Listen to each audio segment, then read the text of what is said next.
दोस्तों नमस्कार। बहुत बहुत स्वागत है वीकली रैप में। दोस्तों, हम पहले बात करेंगे कि मई के महीने में निफ्टी ने क्या किया। दोस्तों, अप्रैल की जो मंथली एक्सपायरी हुई थी तब निफ्टी ने 14,900 पे सपोर्ट लिया था दोस्तों, एक्सपायरी के दिन। उसके बाद दोस्तों 14,900 निफ्टी के लिए एक अहम रेजिस्टेंस का काम करने लगा। जो पहला हफ्ता गया था मई 6 का, उसमें निफ्टी पूरे हफ्ते का अगर हम देखें तो लगभग फ्लैट रहा। यानी एक्सपायरी के बाद, मंथली एक्सपायरी के बाद जहाँ खुला लगभग वहीं बंद हुआ था। और दोस्तों मई 12 के वीक में निफ्टी 14,823 पे खुला था और 14,696 पे बंद हुआ दोस्तों। दोस्तों आज जब एक्सपायरी का दिन था तो मेरा अनुमान था कि निफ्टी या तो 14,770 14,770 पे बंद होगा या 14,830 पे बंद होगा। दोस्तों निफ्टी ने पहले नीचे आकर फिर ऊपर जाने की कोशिश भी की, पर करीब 14,775 के लेवल के आसपास से निफ्टी ने जो लास्ट के एक घंटे में काफ़ी तेज़ गिरावट दी और क्लोजिंग के वक्त एक लो बनाया और सपोर्ट लिया 14,650 पे और बंद किया 14,696 यानी 14,700 के आसपास। दोस्तों आज अगर एक्सपायरी का दिन नहीं होता तो जिस तरह की गिरावट आई थी लास्ट के एक घंटे में, निफ्टी में रिकवरी होती नहीं दोस्तों, अगर एक्सपायरी नहीं होती। चूँकि एक्सपायरी थी और 14,700 पे बहुत ज़्यादा ओपन इंटरेस्ट था पुट में, यानी पुट राइटर वहाँ काफ़ी एक्टिव थे। इस वजह से उन्होंने 14,650 से लार्ज ट्रेडर्स ने मार्केट को 14,700 के आसपास लाके क्लोज किया। अब दोस्तों इस हफ्ते में क्या हो सकता है? दोस्तों मेरा अनुमान है कि आने वाले 2 सप्ताह, यानी ये पहला सप्ताह जो 20 मई को ख़त्म होगा और उसके बाद वाला सप्ताह जिसमें मंथली एक्सपायरी होनी है, इन 2 सप्ताहों के दौरान दोस्तों मेरा अनुमान है कि निफ्टी शायद लगातार डाउनसाइड ही दिखाएगा। पहले तो दोस्तों मैं आपको फ्राइडे के लिए बोलता हूँ। फ्राइडे को मेरा अनुमान है कि निफ्टी गैप डाउन खुलेगी। गैप डाउन खुलने के साथ आज जो जगह पे निफ्टी ने सपोर्ट लिया था 14,650, उसको दोस्तों गैप डाउन में ही उसको तोड़ देगा। और ये भी हो सकता है कि 14,500 के भी आसपास निफ्टी फ्राइडे को खुले। और दोस्तों 14,500 के लेवल पे जब निफ्टी आ जाता है तो आपको मेरी वो बात याद होगी जब मैं कहता था कि 14,500 के ऊपर हम ऊपर और 14,500 के नीचे हम और नीचे। तो दोस्तों 14,500 के लेवल पे अगर निफ्टी खुलती है और फिर नीचे की तरफ जाती है दोस्तों, तो एक अच्छी चांस होती है नीचे की साइड जो गैप निफ्टी ने अपसाइड बनाते वक्त छोड़ा था, वो गैप दोस्तों 14,442 से लेकर के 14,341, यानी लगभग 101 पॉइंट का एक गैप निफ्टी ने ऊपर की साइड बनाते हुए छोड़ा था दोस्तों। वो एक क्रिटिकल गैप है और मेरा अनुमान है कि अगर निफ्टी गैप डाउन खुलता है और 14,500 को तोड़ता है दोस्तों, तो ऐसा भी हो सकता है कि फ्राइडे को निफ्टी उस गैप को कवर करने की भी चेष्टा करे दोस्तों।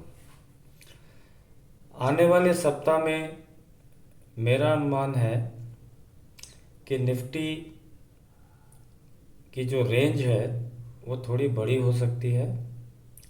निफ्टी की जो रेंज है वो 14,700 से लेके या 14,800 से लेके 14,200 हो सकती है दोस्तों।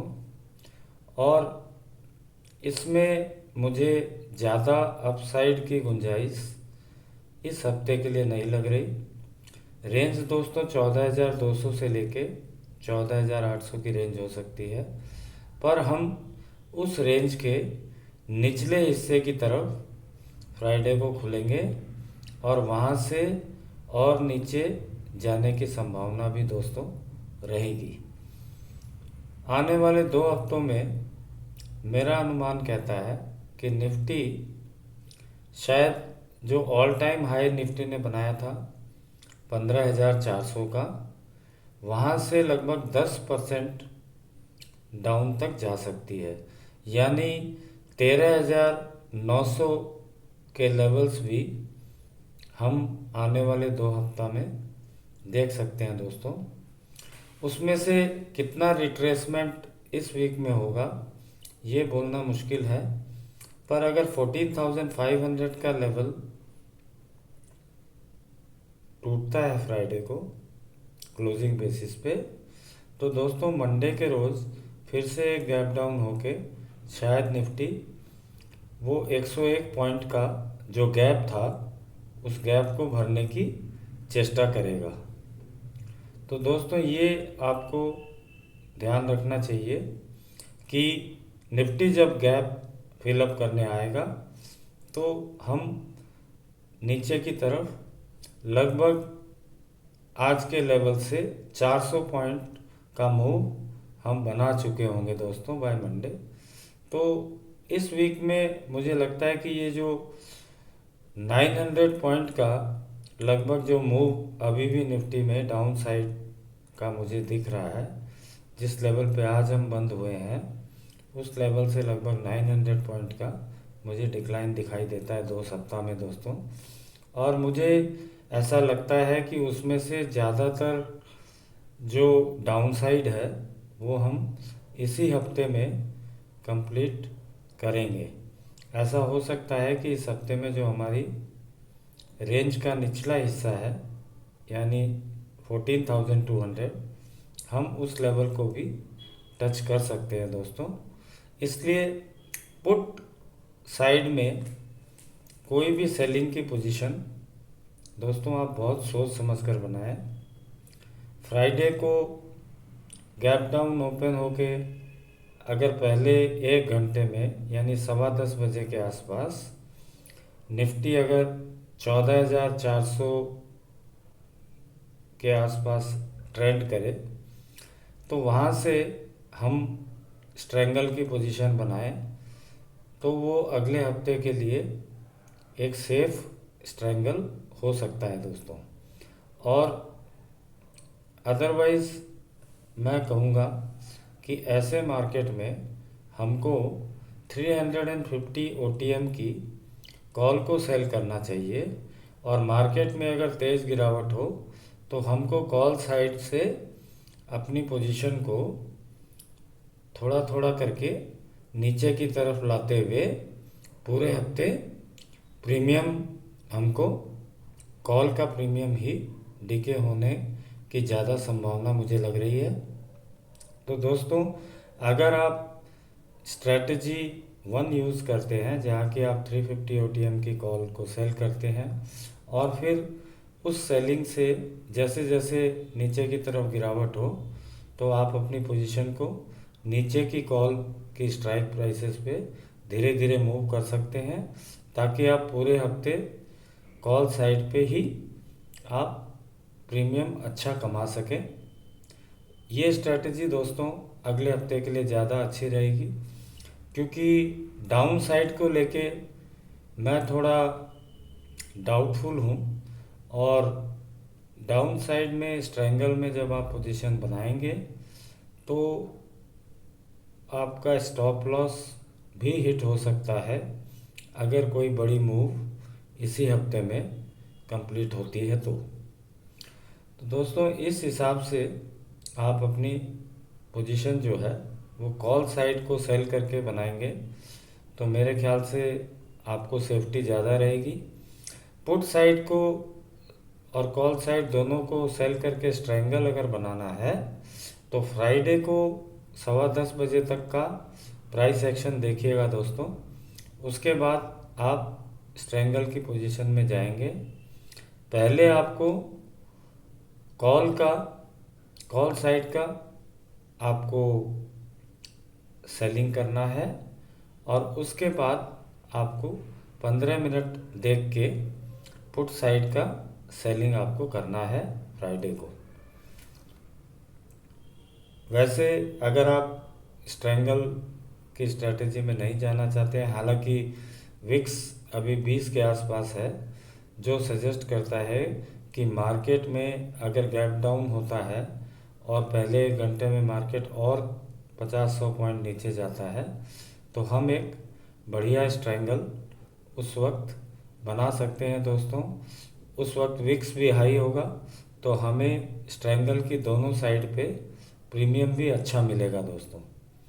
लेकिन स्ट्रैंगल बनाते वक्त दोस्तों पुट साइड की रिस्क को नज़रअंदाज ना करें, क्योंकि दोस्तों स्ट्रैंगल के केस में अगले हफ्ते ये बहुत बड़ी संभावना हो सकती है कि आपका पुट साइड का स्टॉप लॉस हिट हो जाए किसी बड़े गैप डाउन की वजह से जो मंडे को हो। तो उस हिसाब से आप स्ट्रैंगल, अगर आप प्राइस एक्शन की जानकारी रखते हैं और आपको ऑप्शन सेलिंग का अच्छा आइडिया है तो आप स्ट्रैंगल की पोजीशन भी बना सकते हैं। अदरवाइज़ दोस्तों 350 ओटीएम की कॉल को सेल करना इस हफ्ते के लिए सबसे अच्छी स्ट्रेटजी हो सकती है। और जैसे जैसे मार्केट में तेज़ गिरावट आए आप भी अपनी कॉल की पोजीशन को फिर से अगले दिन नीचे की तरफ लाके ज़्यादा प्रीमियम की कॉल को आप सेल कर सकते हैं दोस्तों। पर एक चीज़ का हमेशा ध्यान रखें, अगर मार्केट 200 पॉइंट नीचे गिरता है, सपोज़ फ्राइडे को आपने 14,400 के लेवल से आप मान लीजिए 14,750 की कॉल को सेल करते हैं और अगले ही दिन यानी मंडे को मार्केट 200 पॉइंट गिर जाता है तो आपको अपनी कॉल को 200 पॉइंट नीचे के स्ट्राइक प्राइस पे लाके सेल नहीं करना है।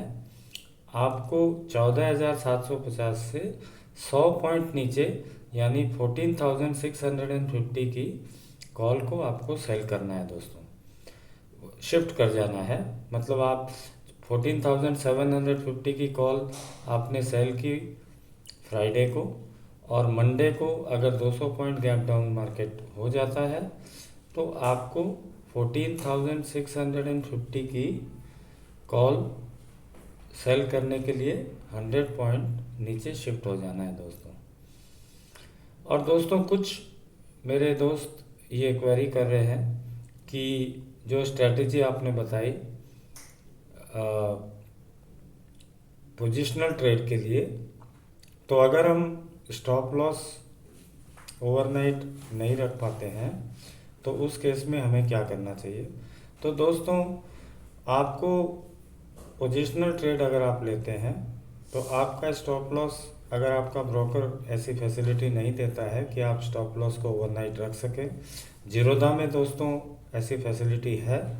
आप जीटीटी ऑर्डर लगा के स्टॉप लॉस और टारगेट दोनों सेट कर सकते हैं पोजिशनल कॉल में या पुट में।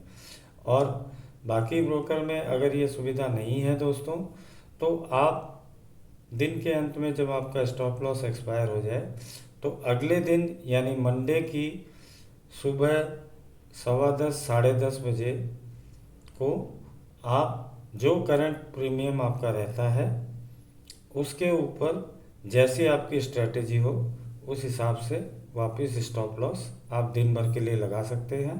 दिन के अंत में दोस्तों वो एक्सपायर हो जाएगा, तो आप ट्यूसडे को फिर से 10:15 10:30 बजे को स्टॉप लॉस अपना एडजस्ट कर सकते हैं दोस्तों। और जो मैंने प्रोफेशनल लोगों के लिए जो स्ट्रेटजीज बताई थी उस केस में अगर आप चाहें तो आप स्टॉप लॉस को इसी तरह अगले दिन एडजस्ट कर सकते हैं दोस्तों। और स्टॉप लॉस एडजस्ट करना ज़रूरी है दोस्तों, क्योंकि दिन के दौरान अगर कोई बड़ी मूव आए और आपने स्टॉप लॉस अपना नहीं लगाया उस दिन के लिए तो दोस्तों उसमें भारी नुकसान की गुंजाइश रहती है, इसलिए स्टॉप लॉस को आप रखें। तो मोटा मोटा दोस्तों आने वाले सप्ताह के लिए जो रेंज मैं देखता हूँ वो 14,200 से लेके 14,800 के बीच रह सकती है। 14,800 जो है जिस पे मार्केट ने काफ़ी टाइम सपोर्ट लेने की चेष्टा की, वो अब रेजिस्टेंस का काम करेगा। और डाउन साइड पे अगर मार्केट 14,500 के लेवल्स या उससे नीचे गैप डाउन होके फ्राइडे को खुलता है तो दोस्तों वो और नीचे जाके गैप फिल करने की कोशिश कर सकता है। और इस हफ्ते की रेंज 600 के आसपास रह सकती है, यानी 14,200 तक मार्केट नीचे को जा सकता है दोस्तों। टोटल 2 हफ्ता में मार्केट 900 पॉइंट कम से कम डाउन जा सकता है, ऐसी मेरा अनुमान है। और अगर आप निफ्टी 20 एवरेज करने की तैयारी में हैं तो दोस्तों अपना पैसा तैयार रखें। शायद आपको आने वाले हफ्ते और उसके अगले हफ्ते यानी मई की एक्सपायरी तक आपको कुछ अच्छी पोजीशंस बनाने को मिलेगी निफ्टी 20 में, तो आप उसी हिसाब से निफ्टी 20 को कम दाम में एवरेज कर सकते हैं दोस्तों मैं अपनी बात ख़त्म करने से पहले अपना डिस्क्लेमर दे देता हूँ।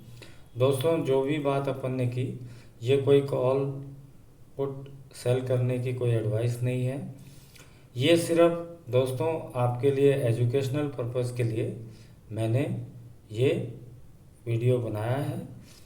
आप अपना नफ़ा नुकसान अपना डिसीजन सोच समझ के लें, अपने फाइनेंशियल एडवाइज़र से बात करके लें दोस्तों। मेरा मकसद इस वीकली रैप का आपको इन्फॉर्मेशन देने का है कि जिस इन्फॉर्मेशन से आपको थोड़ी मदद मिल सके दोस्तों। तो दोस्तों आपको मेरे वीडियो अगर अच्छे लगते हैं तो लाइक करें, अपने फ्रेंड्स के साथ शेयर करें और चैनल को सब्सक्राइब करें दोस्तों। धन्यवाद। आपका अगला हफ्ता शुभ हो। Have a nice weekend. Good night.